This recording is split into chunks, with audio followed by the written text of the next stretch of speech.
Hey everybody, welcome. I'm excited to be giving a new video to you guys this week. And really what I want to be addressing is honestly the most common question that's on people's minds, which is what causes depression? You know, a lot of times people ask me, Ty, how in the world would you help somebody get depression and anxiety free in the course of a couple of months?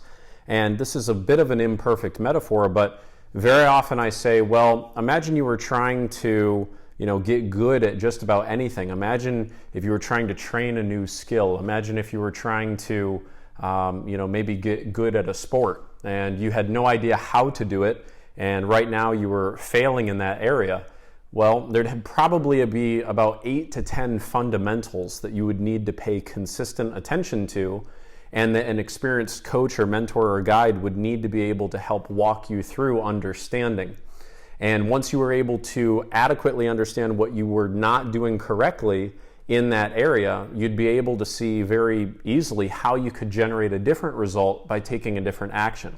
So similarly, what we know is that depression and anxiety are not random. They're not something that just comes out of the blue. There is a way to understand the sequence of how it sets in as a mental and emotional occurrence. It's not something that's made up. It's something that's very real, very painful, but it's also not something that you have to live with for the rest of your life if you choose to take the right actions. So today we're going to zero in on one of those fundamentals, and obviously for the purposes of these videos, I'll only give you a little bit of an introduction to it, but you'll get to understand the real power of this.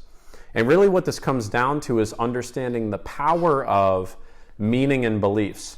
And, I don't mean to sound so cliche because there's so much material out there about, change your limiting beliefs, to the point that we've kind of gotten desensitized to it. But the thing to look at is perhaps maybe a real story, so you can kind of see exactly how this can affect people and how dramatically the power of meaning can directly cause a very serious occurrence of depression. So you're very familiar probably with the story of Robin Williams, and it's one that is a very telling example of what happens when you do not understand how your mind works. So Robin Williams, was obviously somebody who made every single human being just about in the world incredibly happy, except for himself. How could you be somebody who has won so many awards, accomplished so much, who is so financially secure, who had a beautiful wife and children, who is well respected and acknowledged and admired by so many people, countless people? How could you have the life of Robin Williams and take your life? Get to a spot where you are feeling deeply depressed and feeling like you have no options left to actually live a fulfilled life, so you have to take it. It's a little bit of an interesting thing to look at, isn't it? And obviously an incredibly tragic thing. And, I've had the blessing and the privilege and challenge over the years of working with people who are in total poverty, who have depression and who are suicidal, as well as people who are multimillionaires who have depression, who are suicidal. And so the first thing to understand is that your depression is not determined by your external circumstances, which is very often what people tend to point to when they are trying to attribute blame or a source to the reason why their mental health is where it is. We tend to say, well, I became depressed when, I lost a family member, or I became depressed when I got divorced, or I became depressed when I lost my job. And I'm here to share with you that any one of those life events, as unfortunate or even as unfair as they may be, may have been the impetus or the initiating factor for a downward spiral emotionally, but they are not the root source and cause of what your depression is, okay? And I'll share with you why. So look at this situation of Robin Williams, somebody who's financially successful. He's got a deep and rich family life. He's got accolades and awards and recognition and success by pretty much every measure you could possibly imagine. Incredible skill. How in the world could you still be depressed? Well, the way you could be depressed is if you have a habitual pattern of focusing on the things in your life that are not going right.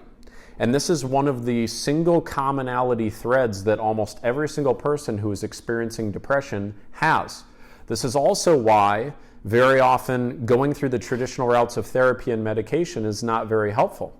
Because in a therapeutic environment, week after week after week, you are consistently focusing on the things that are not going right in your life. You're venting about it, you're talking about it, you're getting things off your chest, you're getting a sense of catharsis and release, which is the illusion of progress.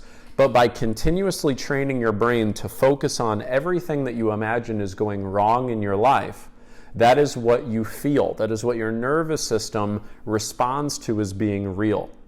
And so the challenge with this becomes, if you do not learn how your mind habitually creates patterns of focus, and if you do not learn how to get underneath that process and retrain your mind to be looking for the things that cause you to feel a sense of gratitude, love, warmth, compassion, excitement, etc., then you can be depressed no matter how much money you have, no matter how many awards you have, no matter how much status you have. If your mind is habitually ignoring what is going right in your life and is giving credence to what is going wrong, and if the meaning that you have ascribed to your life is that you're a failure, or you're worthless, or you can't do this, or something has unjustly befallen you and that is now defining your entire life, then you will forever remain trapped in that dark corner of your mind, surrounded on all sides by meanings and beliefs that you've created. The interesting thing to point out here is that I'm sure you've gone through injustices. I'm not belittling that.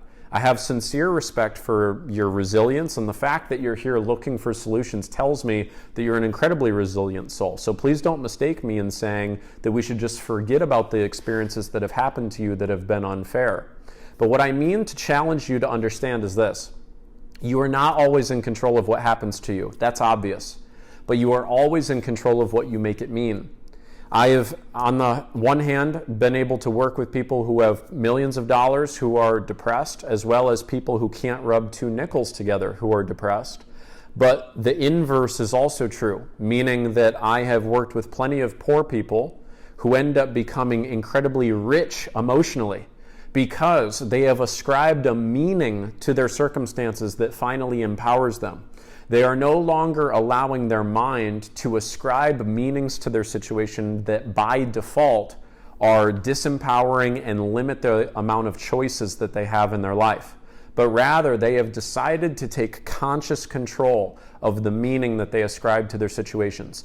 They go from a place of, at first, defining their situation in unsolvable terms, claiming that they have some condition or disorder that will never be able to be turned around, or that they'll never make enough money, or that somebody will never love them the way that they love them, or that, because they went through trauma or rape or something as a child, that their entire life is doomed.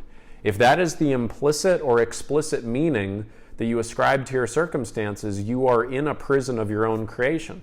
Okay? It does not mean that those things did not happen to you, but it does mean that you did not seek out and find or forge an empowering meaning from those circumstances. I've helped people overcome the trauma of rape, sexual and physical abuse, and I will tell you that the real lasting transformation occurs when there is a transformation in meaning. When somebody says that they no longer want to be slavishly tied to the old meaning that they ascribe to their circumstances, and instead they seek out a higher meaning that serves them, which is something that they are always in control of. And when you learn the tools to actually train your mind to do this, to seek out, uncover, and forge empowering meanings, it does it by default. This is how you can end up utilizing the conditioning process to get your mind to habitually seek out the things to feel grateful for, excited about, happy about, rather than having a mind that seems to only be able to focus on what is wrong and disempowers you.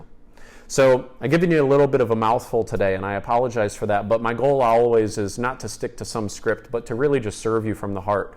And I just want you to understand that in order to create a lasting change, you could medicate yourself, you could use all the coping strategies in the world that you want, but until you take conscious control and learn how to control where your focus is going and what meaning you ascribe to your circumstances, you could still feel depressed, regardless of whatever else it is that you're trying to use to get through the day.